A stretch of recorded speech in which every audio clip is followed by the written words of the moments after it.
अस्सलाम वालेकुम स्टूडेंट्स। अच्छा, ये हमारे पास सुपर मैराथन 2024 नस के इम्पोर्टेंट क्वेश्चंस हैं। और इन क्वेश्चंस के अंदर जो है वो आपको नस के पास पेपर्स के सवाल नजर आएंगे जो पिछले सालों में पूछे गए हैं। और हमने 2024 जो है वो भी छाजोड़ के ऐप पे अपलोड कर दिया है। तो आप लोगों से गुजारिश यही है कि इस वीडियो को भी देखें, बहुत ध्यान से देखें और फिर इसको मजीद आगे सॉल्व भी करें। ठीक है।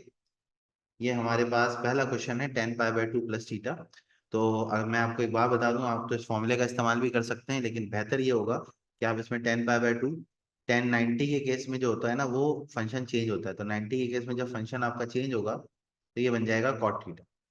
अच्छा, चूंकि ये पाई/2 प्लस थीटा है तो ये सेकंड कॉर्ड में जाएगा। सेकंड कॉर्ड में जाने का मतलब है 10 की वैल्यू नेगेटिव हो जाएगी, तो answer is C minus cot theta. tan theta is equal to -4/3 and theta does not lie in four quadrant, find sec theta। अच्छा देखिए, tan थीटा आपको दिया हुआ है -4/3 और ये हमें पता है कि sec स्क्वायर थीटा जो होता है वो 1 + tan² थीटा होता है। ठीक है। अगर मैं tan की वैल्यू यहाँ डालूंगा तो 16/9 हो जाएगा। इसको इधर भेज दें तो ये 25 हो जाएगा। 25/9, तो sec थीटा की वैल्यू जो है वो आपके पास कितनी आ गई भाई? 5/3। लेकिन वो कह ये रहा है कि थीटा जो है वो फोर्थ कॉर्ड में नहीं है। फोर्थ क्वाड्रेंट में नहीं होने का मतलब ये हुआ कि ये कौन से क्वाड्रेंट में होगा जहां पे 10 नेगेटिव हो। तो हमारे पास एक ही क्वाड्रेंट बचता है जो कि सेकंड होता है, और सेकंड के अंदर भी जो कॉस है वो हमारे पास नेगेटिव होता है। तो option A will be the correct answer. अच्छा भाई, सवाल में हमारे पास दिया हुआ क्या है कि आप रेडियस मालूम करें। सेंट्रल एंगल दिया हुआ है थीटा 90 है, इसका मतलब 90 डिग्री का मतलब होता है पाई/2 रेडियस। ठीक है।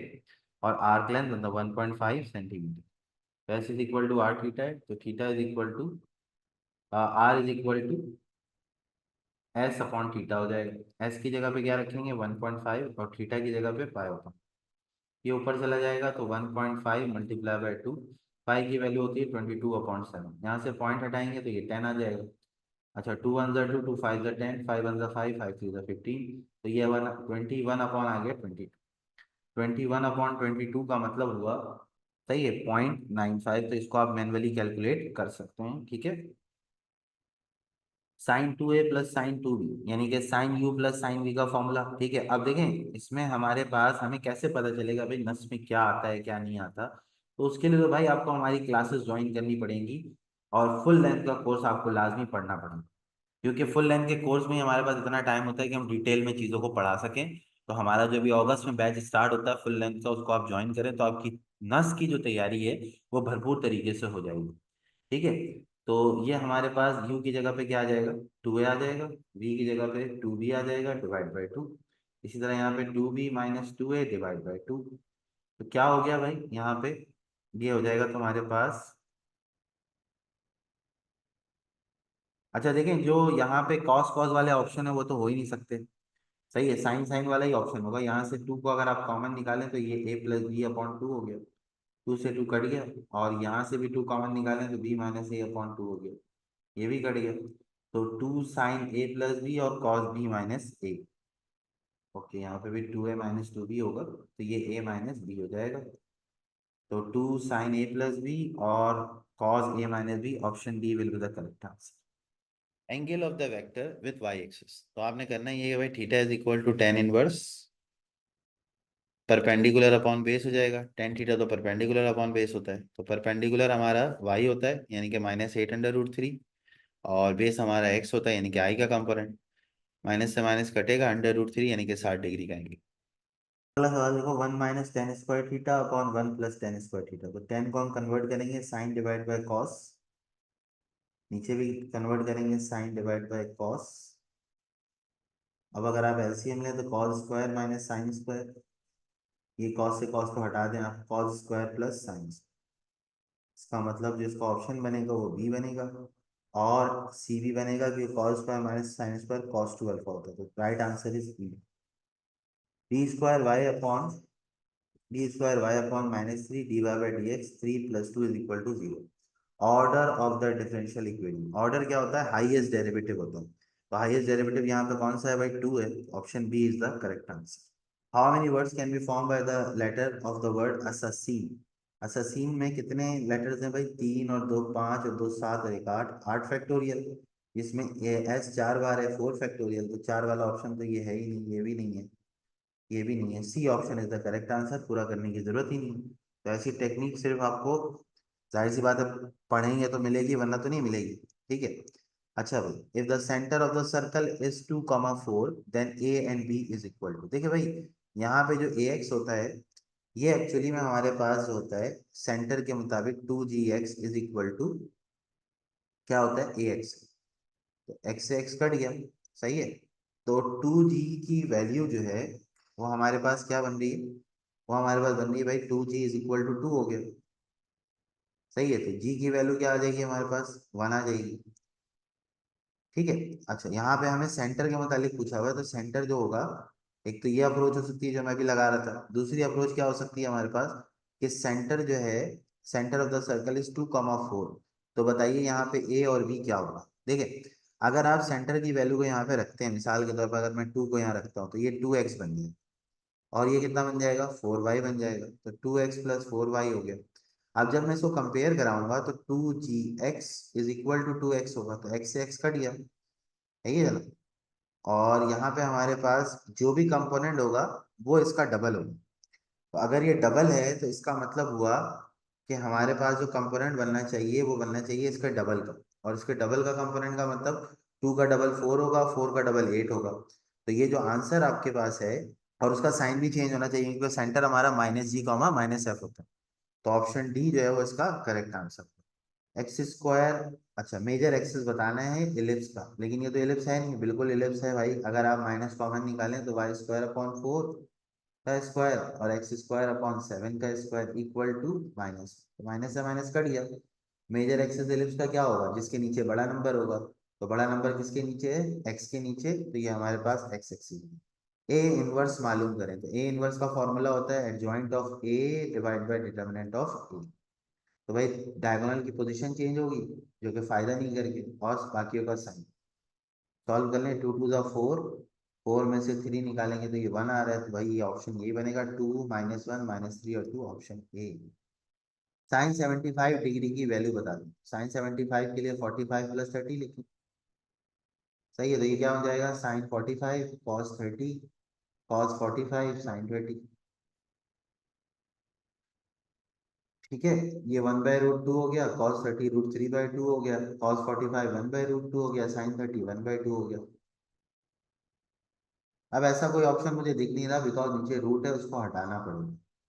√6 + √2 divided by 4, option C. am between 6 and 18, तो 6 और 18 divide by 2, 24 divide by 2 12, option C. हलवा क्वेश्चन। भाई ऐसे सवाल भी नस्ट में आते हैं, ये मत समझिएगा सिर्फ मुश्किल ही आते हैं। यहाँ है z(z)(z)(z) का आंसर क्या होगा। देखिए भाई, मैं आपको एक बात यहाँ बता दूं, z × z का जो प्रोडक्ट होता है वो हमेशा रियल होता है, और z - z जो होता है वो इमेजनरी होता है। तो इसका मतलब ये हुआ रियल डिवाइड बाय इमेजनरी, तो आंसर तो इमेजनरी मिलेगा ना भाई, क्योंकि अगर आप रैशनलाइज करोगे भी तो आयोटा बचेगा हर हाल में, तो इसका मतलब आंसर क्या होगा इसका, कॉम्प्लेक्स। एफ एक्स दिया हुआ है आपको, फाइंड f'(1) और f'(-1). ठीक है, पहले f' निकाल लेते हैं, 15x हो जाएगा, 2 टू द 4x + 9। 1 पुट करेंगे तो 15, 4 और 9 हो गया भाई, और -1 पुट करेंगे तो -15 -4 -9। ठीक है, और 15, 4 और 9, +15 +4 +9, 15 और 4 19, 19 और 9 28, 28, और यहाँ पे भी 28 बन रहा है, ये 15x² हो, और यहाँ पे 4x और 9x का 9। तो अगर मैं 1 पुट करूंगा तो 15 +4 +9 हो जाएगा, -1 पुट करूंगा तो ये तो 15 रह जाएगा, लेकिन -4 और +9 हो जाएगा। तो 15 +4 +9, -15 +4 -9, ये और ये तो कट गया, ये भी कट गया। 4 और 4 कितने बचे भाई, 8, ऑप्शन बी। ex/1 + ex, तो भाई 1 + ex को अगर मैं ऊपर ले जाऊं, पावर -12, यहाँ पे e की पावर x dx। अब ये फंक्शन है, ये फंक्शन का डेरिवेटिव है, पावर में एक प्लस कर, √1 + ex हो गया, और ये 2 यहाँ लग जाएगा प्लस कांस्टेंट, ऑप्शन बी। आपने ये बताना है कि कर्व की इक्वेशन क्या होगी। भाई देखें, बहुत ही आसान सा सवाल है। ये दो रूट्स दिए हैं मैं आपको, अल्फा प्लस बीटा निकालें। पहले जमा करेंगे, ये अल्फा है ये बीटा है, तो जमा करेंगे तो 2 बचेगा, और प्रोडक्ट लेंगे तो क्या होगा, 1 का स्क्वायर माइनस अंडर रूट 3 का स्क्वायर, -2 आ गया। फॉर्मूला होता है sum of root into x, product of root equal to C. C answer. Sec -300 की वैल्यू बताएं। भाई देखें, इसके लिए सीधा सा तरीका ये होता है कि आप जो है ना, यहाँ पे सेक 300 की वैल्यू तो हमें चाहिए, 360 से ज़्यादा है। Sec minus theta sec theta हो जाता है। अब इसको आप 360 से माइनस करो, 60 डिग्री आ गया। 60 डिग्री की वैल्यू देखना कौन सी होती है, बी हाफ आंसर है। 300 फोर्थ क्वाड्रेंट में होता है, साइन का कोई मसला नहीं होगा। Find the equation of ellipse whose length of major axis is 8 under root 3। ए तुम्हारा हो गया 4 अंडर रूट 3, और ए स्क्वायर तुम्हारा हो गया 48। ठीक है। और लेंथ ऑफ माइनर एक्सिस 2 भी होता है, डिस्टेंस बिटवीन फोसाई 2 सी, तो बी और सी बराबर होगा। अच्छा भाई, सी और बी बराबर हैं, ये हमें पता है, तो यहाँ पे बी स्क्वायर कर लें, यहाँ पे 48 कर लें माइनस बी स्क्वायर, तो 2b² हो गया 48। बी स्क्वायर की वैल्यू 12 होगा।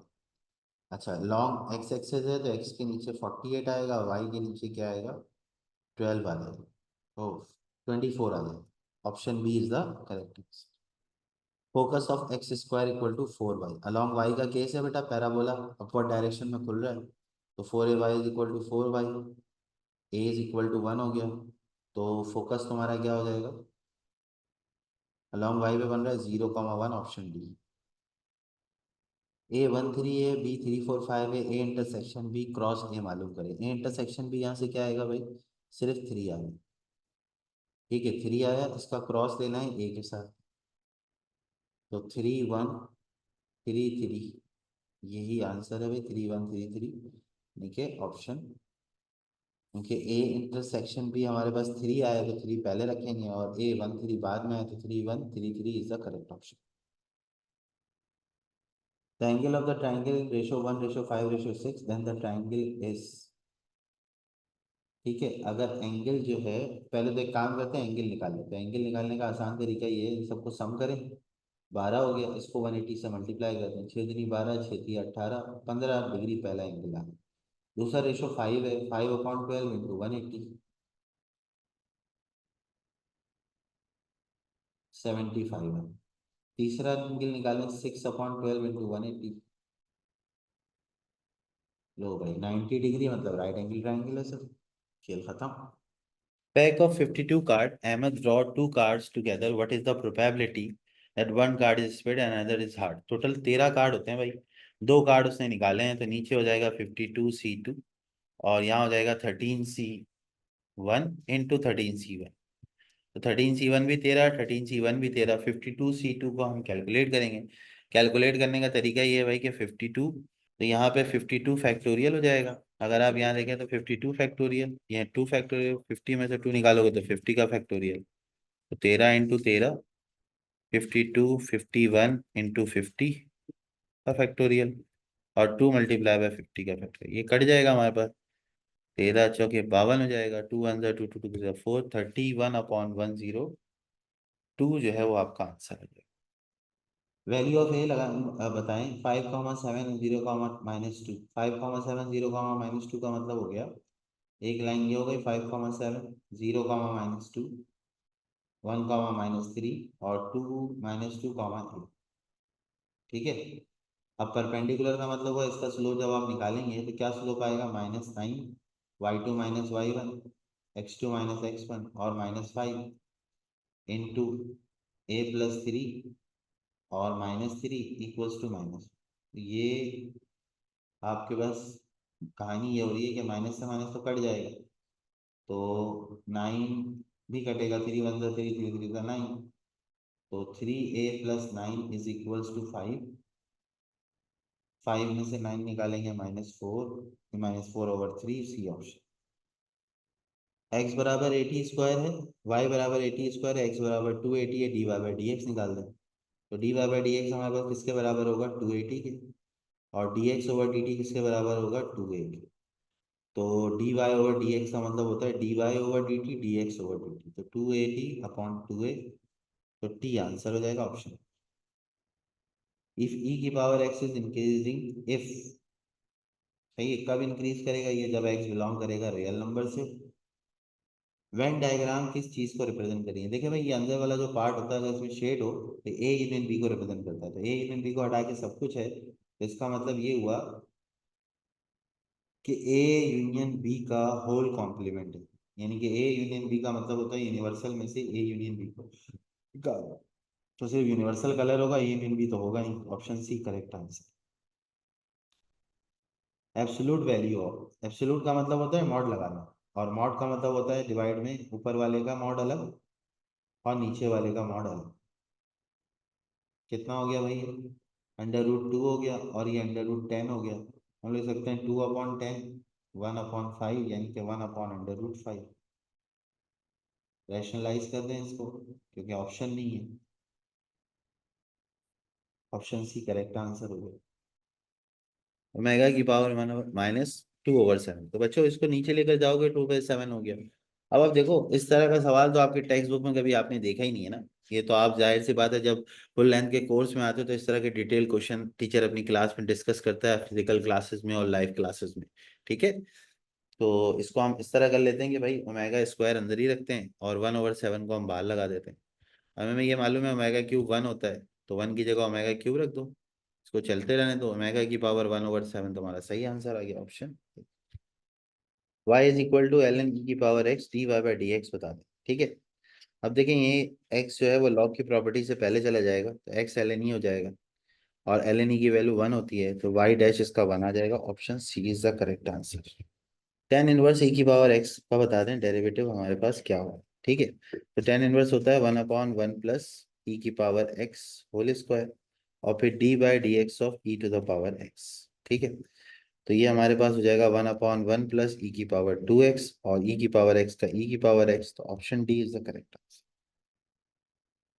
इन equation A X square plus B X Y plus C Y square plus D X plus E Y plus F equal to 0, which condition represents hyperbola, कि ऐसी कौन सी condition है जो किसको रिप्रेजेंट कर रही है, हाइपरबोला को रिप्रेजेंट कर रही है। अच्छा, इसमें कंडीशन ये होती है हमारे पास बी स्क्वायर माइनस फोर ए सी अगर 0 से बड़ा होगा तो ये हाइपरबोला को रिप्रेजेंट करता है, और अगर हमारे पास लेस देन 0 होता है तो या तो वो सर्कल होता है या तो एलिप्स होता है, और मतलब अब एक ही कर्व बचा कि भाई इक्वल टू 0 होगा तो वो पैराबोला हो जाएगा। ठीक है, next question, limit X tends to 3, तो देखें मैं अगर 3 में ऊपर रखता हूँ तो 3 का क्यूब और नीचे 3 - 3, तो ये 0 0 0 0 बन जाएगा।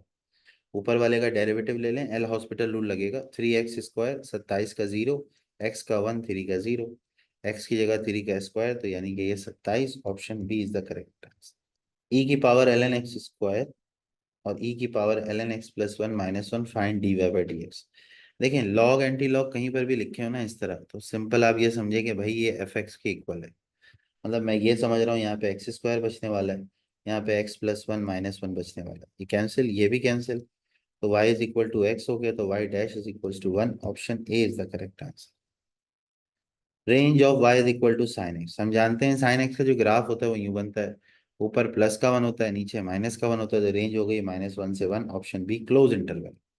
डोमेन ऑफ 10x, 10x की डोमेन का मतलब होता है डोमेन में कोई ऐसा नंबर नहीं जाना चाहिए जिसमें वो इन्फिनिटी आंसर दे, तो आपने ये देखना है कि भाई 10 इन्फिनिटी कब होता है, π/2 में होता है, तो एक ही ऑप्शन है जिसके अंदर आपको क्या मिलेगा, बेसिकली जो है वो ऐसा ऑप्शन मिल जाए कि आप π/2, यानी कि यहाँ पे अगर आप n की वैल्यू 0 डालते हैं तो 0 डालने का मतलब है ऑल रियल नंबर में से π/2 हट गया, इसका मतलब ऑप्शन बी जो है वो इसका सही आंसर है।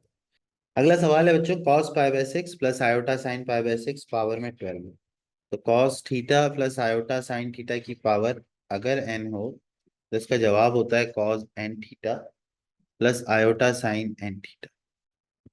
ठीक है, अब अगर यहाँ पे मैं cos π/6 मल्टीप्लाइड बाय 12 करूँ और यहाँ पे आयोटा साइन π/6 मल्टीप्लाई बाय 12 करूँ तो क्या होगा, cos 2π, ये भी cos 2π, cos 360 जो है वो हमारे पास क्या हो जाएगा, cos 360 की वैल्यू हमारे पास जो है, sin 360 तो कंफर्म है कि भाई ये 0 होता है। ठीक है, cos 360 अगर मुझे निकालना हो तो 360 में से मैं 360 माइनस कर दूंगा, तो मेरे पास आ जाएगा 0, cos 0 की वैल्यू 1 होती है, क्योंकि फोर्थ क्वाड्रेंट है तो आंसर पे कोई फर्क नहीं पड़ेगा, तो आंसर इज ऑप्शन ए।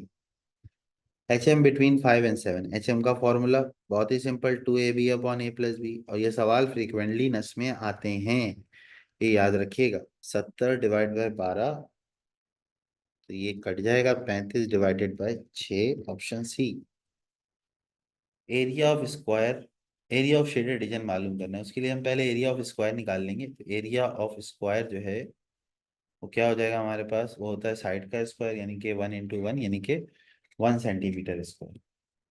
और अगर आप यहाँ पे देखें तो ये मिड पॉइंट्स हैं, ठीक है, तो ये भी आपका हाफ होगा और ये भी आपका क्या होगा, हाफ हो जाएगा, ठीक है। तो सेक्टर जो होता है वो हमारे पास होता है 1/4, 1/4 हो जाएगा सर्कल का, पाए इंटू 1/2 का स्क्वायर। तो पाए अपॉन कितना हो गया भाई, 16 हो जाएगा। ये हमारे पास पाए/16 हो गया। 4 के बारे में बात कर रहे हैं, तो ये हमारे पास 4 × 1 = 4, 4 × 4 = 16, यानी कि पाई/4 हो जाएगा। और इसमें से आपने स्क्वायर के एरिया से इसको माइनस कर देना है। स्क्वायर के एरिया से माइनस करोगे तो ये चारों हट जाएंगे, सिर्फ शेडेड रीजन बच जाएगा। तो 4 - पाई/4, option B. tan inverse √x का डेरिवेटिव बताना, ये होता है 1/1 प्लस √x का स्क्वायर, और फिर डेरिवेटिव ऑफ 1/√x। स्क्वायर से रूट कट गया, 1/1 प्लस एक्स। √x का डेरिवेटिव याद रखें, √x का डेरिवेटिव क्या होता है, 1/2 √x। ये ऑप्शन सी हो जाएगा। z = x plus iota Y, और x बराबर 1 - cos थीटा, y बराबर 1 + sin थीटा। इसका मतलब ये 1 - cos थीटा है, और आयोटा ये 1 - sin थीटा है। इसका मॉडुलस फाइंड करना है। मॉडुलस फाइंड करने के लिए 1 - cos थीटा का होल स्क्वायर, 1 - sin थीटा का होल स्क्वायर, सॉल्व कर लेते हैं। 1 - 2 cos थीटा, प्लस का cos स्क्वायर थीटा, फिर प्लस 1 - 2 sin थीटा, प्लस का sin स्क्वायर थीटा।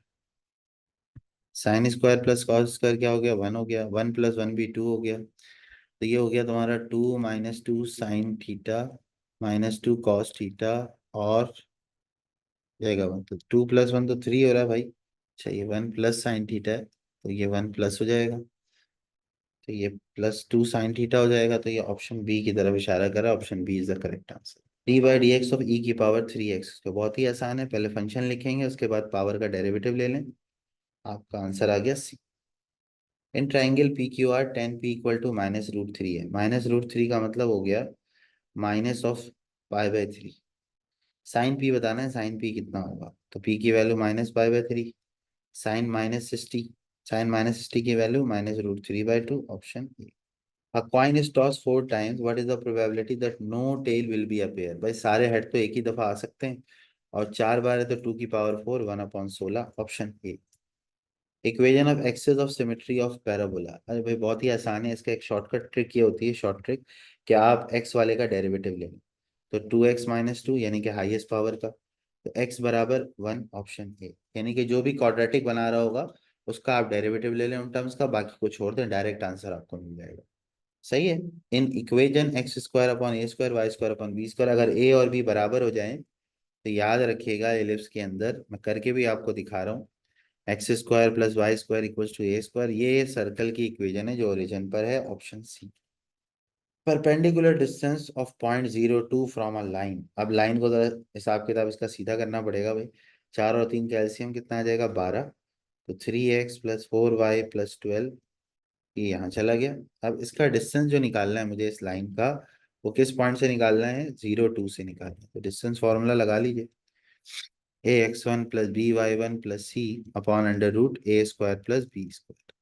ये a, ये b, और ये c। a की जगह पे 3, x1, ये y1, यहाँ पे 0 4 2 और प्लस का 12, और यहाँ पे 3 का स्क्वायर + 4 का स्क्वायर। ठीक है, अब अगर मैं यहाँ पे देखूं तो 12 और 8 20 हो गया, 20/5, 4, ऑप्शन सी। fx = 1/x² + 4, डोमेन बताइए भाई। डोमेन जो होगी इसकी, वो नीचे वाले को आप नॉट इक्वल टू 0 रख लें, x² नॉट इक्वल टू -4। अगर आप दोनों तरफ रूट लेते हैं तो प्लस माइनस आयोटा नहीं होना चाहिए, इसका मतलब सारे रियल नंबर होंगे, option C. Sum of multiple of 7 8 between 8 and 112। देखो भाई 7 के बाद जो पहला मल्टीपल होगा 8 के बाद 7 का, वो होगा 14। ठीक है, तो 14 पहला मल्टीपल हो गया, उसके बाद 7 ऐड कर दो क्योंकि तुम्हें 7 का मल्टीपल चाहिए, और 112 में से 7 कम कर दो तो 105 हो गया। ठीक है, टी एन का फॉर्मूला लगाओगे a+n-1 इंटू डी। यहाँ पे आ जाएगा 105, यहाँ पे आ जाएगा 14, यहाँ पे n-1, डी की जगह 7। 14 91 हो गया, यहाँ पे 7 भेज दो, यहाँ n-1 ये 13 हो गया, n की वैल्यू 14 हो गई। तो भाई सीधा सीधा फॉर्मूला लगाओ, S N is equal to n/2 a+l। 7 हो गया, ये हमारे पास हो जाएगा 105 और 4 109। 109 में 10 जमा कर दो तो 119 मल्टीप्लाई बाय 7। ऑप्शन जो बनेगा इसका वो 833 बनेगा मल्टीप्लाई करने के बाद। अच्छा भाई, length of the diagonal of square is 8√2। तो हमें ये पता है कि डायगोनल के लिए हम जो लॉजिक इस्तेमाल करते हैं वो s√2 is equal to 8√2। √2 cut गया तो s आ गया तुम्हारे पास 8। अच्छा, ये तुम्हारे पास डायरेक्ट S8 आ गया। ठीक है, अब S8 आने का मतलब ये हुआ कि तुम्हारे पास ये जो लंबाई है ये टोटल आ गई 8 के बराबर, जो डबल ऑफ डायमीटर है। तो 2 डायमीटर इज इक्वल टू 8 हो जाएगा, और इसको तुम काट दो तो डायमीटर की वैल्यू 4 आ जाएगी। तो तुम्हारा आंसर बनेगा ऑप्शन, ऑप्शन आपके पास बन जाएगा, डायमीटर 4 आ गया तो रेडियस तुम्हारा कितना आ जाएगा, 2 आ जाएगा। Option C will be the correct answer. D by D X of 4 की पावर एक्स, तो D by D X of 4 की पावर एक्स अंदर यहाँ पे फॉर्मूला लगेगा। ए की पावर एक्स का फॉर्मूला होता है A X into L N, तो 4 की power X into L N 4, option B. 1 - 1 x/x+2, इसका आपने क्या करना है, इंटीग्रेशन फाइंड करना है। ये बड़ा आसान सा सवाल है, लेकिन अगर कैलकुलेटर नहीं है तो फिर मुश्किल होती है। इसके लिए आप सबसे पहले ये करें, ऊपर और नीचे जो है ना वो बेस को सेम कर दें। अब इससे क्या फायदा होगा, देखिए भाई, x+2/x+2 -2/x+2, इसका इंटीग्रेशन, इसका इंटीग्रेशन, ये कट गया, x आ जाएगा। इसका इंटीग्रेशन होगा ln ऑफ x+2, क्योंकि x का डेरिवेटिव 1 होता है बाय डिफॉल्ट, तो यही आ जाएगा। अच्छा, यहाँ पे आपके पास जब आप इस पे अप्लाई करेंगे तो 1, और फिर उसके बाद -(-1) ये x पे लग गया। इसी तरह 2 ln 1 अप्लाई करोगे तो क्या होगा भाई, 3 हो जाएगा, और 1 अप्लाई किया तो 3 हो गया, और -1 अप्लाई करोगे तो क्या होगा तुम्हारे पास, ln ऑफ 1 हो जाएगा। तो ये तो 2 हो गया, 2 माइनस ln 1 0 हो जाता है भाई, ये इधर चला जाएगा, ln 3 का स्क्वायर हो गया, 2 माइनस ln 9 हो जाएगा, ऑप्शन सी। एक्स की पावर कॉस एक्स का डिफरेंशिएशन बताना है क्या होगा भाई, देखें इसके लिए सिंपल सा तरीका ही होता है, आप ln ले लें एक्स की पावर कॉस एक्स में दोनों तरफ। अच्छा, जैसे ही ln लेंगे डेरिवेटिव लेना पड़ेगा, ये पहले आ जाएगा cos x into ln x, cos x का डेरिवेटिव माइनस साइन एक्स, और ln एक्स वैसे ही आ गया, फिर cos x ऐसे ही ln x का 1/x आ गया। अब इसको देख के हमें सूरत हाल तो समझ में आ रही है, कौन सा आंसर होगा भाई, ऑप्शन सी होगा, आगे करने की जरूरत ही नहीं। tan इनवर्स x का इंटू साइन एक्स का डेरिवेटिव बता दें, f1 का मतलब होता है पहला डेरिवेटिव, तो भाई प्रोडक्ट रूल लगाओगे u इंटू वी। सही है, पहले tan इनवर्स लिख लो, साइन का डेरिवेटिव cos आ जाएगा, फिर साइन एक्स लिख लो, tan इनवर्स का डेरिवेटिव हो जाएगा 1/1 प्लस एक्स स्क्वायर, तो sine x over 1 + x², tan inverse x cos x, B answer है। First 3 term of GP R, पहली 3 टर्म जो है वो जीपी की, वो हमारे पास दी हुई क्या है, वो हमारे पास दी हुई है कि x+10, x-2 और x-10 है ये। तो second term divide by first term, third term divide by second term. जब आप क्रॉस मल्टीप्लाई कराएंगे तो ये होगा x-2 का स्क्वायर, x² -100, और ये हो गया x² -100, कैंसिल करोगे -4x -104, एक्स की वैल्यू आ रही है 26 जो एक ही ऑप्शन में, तो सी ऑप्शन आपका correct answer. A circle that passes all 3 vertices of a triangle is called, देखिए तीनों वर्टाइसेस को पास कर रहा है, इसको बोलते हैं हम लोग सर्कमस्क्राइबिंग ट्राइंगल। इन्फिनिटी से -इन्फिनिटी और dx/1 + x², बच्चों देखो ये tan इनवर्स का फॉर्मूला होता है, और इन्फिनिटी और -इन्फिनिटी आपने बताना है, इन्फिनिटी पुट कराओगे, उसके बाद -इन्फिनिटी पुट कराओगे, इन्फिनिटी π/2 होता है, -इन्फिनिटी -π/2 होगा, π/2 + π/2 2π/2, pi option is the correct answer. Find the sum of 0.45. 0.45 का मतलब होता है भाई 45/100. 0.045 का मतलब होगा 45/1000. ठीक है, और यहाँ होगा हमारे पास 45/10,000. अगर मैं सम निकालना चाहूँ तो 45/100 को कॉमन आ गया, तो यहाँ पे बचेगा 1 + 1/10 + 1/100. तो 45/100 हो गया. सम टू इन्फिनिटी निकालना है तो a/1 - r की लॉजिक लगा दो. ए ये रहा, आर के लिए second term divide by first term. 10 - 1 9/10 है, तो ये 10/9 हो जाएगा. 0 से 0 कट गया, और 5/100 का मतलब हो गया 1/2. B option is the correct answer. In a class, 70% student knew C++ language, 30% Python and 20% knew both of them.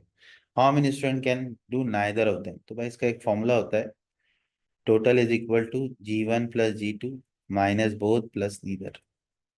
यहाँ 100% आ जाएगा, यहाँ 70%, यहाँ पे 30%, यहाँ पे 20% प्लस n.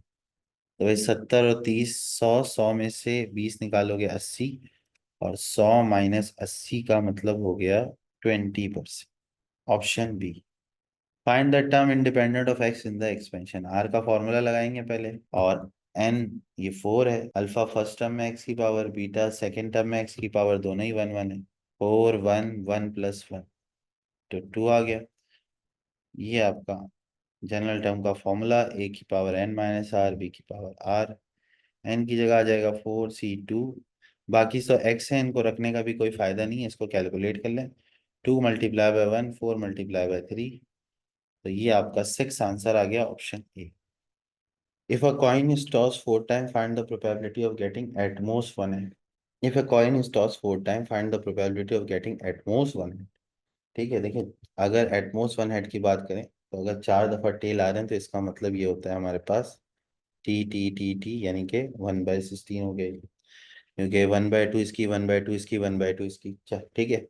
और एटमोस्ट 1 हेड का मतलब हेड एक ही बार आ सकता है, तो यूं आ सकता है, या तो यूं आ सकता है, या तो हमारे पास यूं आ सकता है. यानी कि 4 पॉसिबिलिटी बनेगी.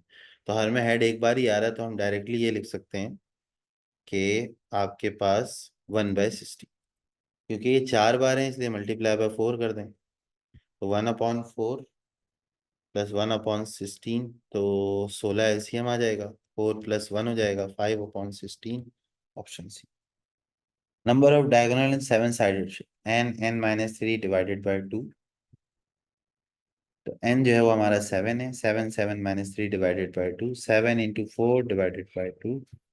14 डायगोनल बन रहे भाई, option D is the correct answer. O A + O B मालूम करना है, जबकि ओ ओरिजन है, तो इसका ओ ए का मतलब सिंपल ए आप यहाँ रख दें, तो 3 - 4, तो ये हो जाएगा 3i - 4j. ठीक है, और ये हो जाएगा आपका 8i - 2j. तो आप इसका मैग्नीट्यूड निकाल लें. 3 का स्क्वायर + 4 का स्क्वायर, मैग्नीट्यूड का साइन लगा हुआ है, 8 का स्क्वायर + 2 का स्क्वायर, 25 हो गया. 64 + 4, 68 हो गया. ये तो 5 आ रहा है, 5 जिसमें नहीं है उसको हटा दें भाई. अब एक रूट भी आ रहा है 68. ठीक है, 2 3 × 6, 2 4 × 8, ये 17 हो गया. यानी कि 17 रूट में बचेगा, तो ऑप्शन आपके पास, और ये 2 से बाहर आ जाएगा.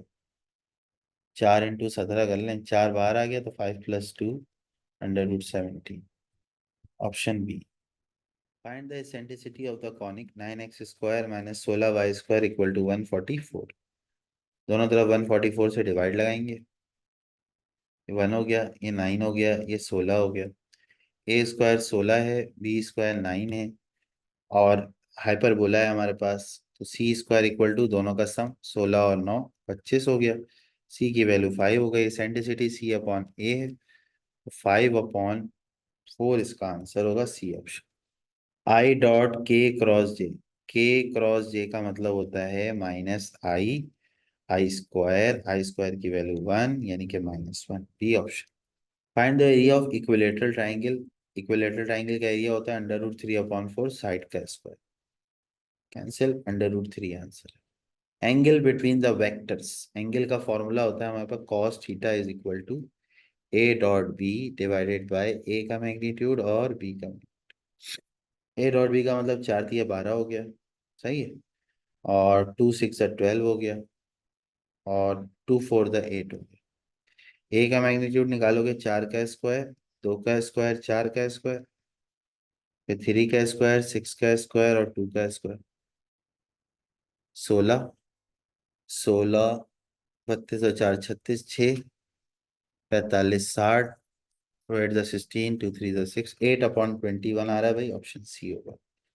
Which of the following is neither even nor odd, सही है, नाइदर इवन नॉर ऑड कौन सा होगा, देखेंगे तो हमारे पास इवन फंक्शन होता है, नेगेटिव डालेंगे पॉजिटिव हो जाएगा।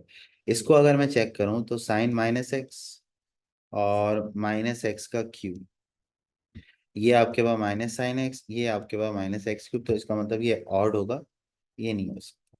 इसमें देखें ये स्क्वायर जो है ये इवन है, और ये जो है हमारा ऑड है, तो ऑड और इवन का मतलब नाइदर ही हो जाएगा, यहाँ पे ऑप्शन बी वाला राइट आंसर है। y = mx + c is tangent to the circle x² + y² = r², then the condition will be, देखिए जब सर्कल किसी लाइन को टच करता है तो ये कंडीशन हमारे पास होती है कि भाई ये लाइन हमारे पास y = mx + c है, और ये इसको टच करेगा तो यहाँ पे डिस्क्रिमिनेंट 0 होगा, तो mx + c में y की जगह mx + c आप पुट कर दें। अच्छा, इसको जब आप खोलेंगे तो m² x² 2mxc प्लस का c² -r² = 0, डी बराबर होता है b² - 4ac, तो b तो आपका हो गया 2mc,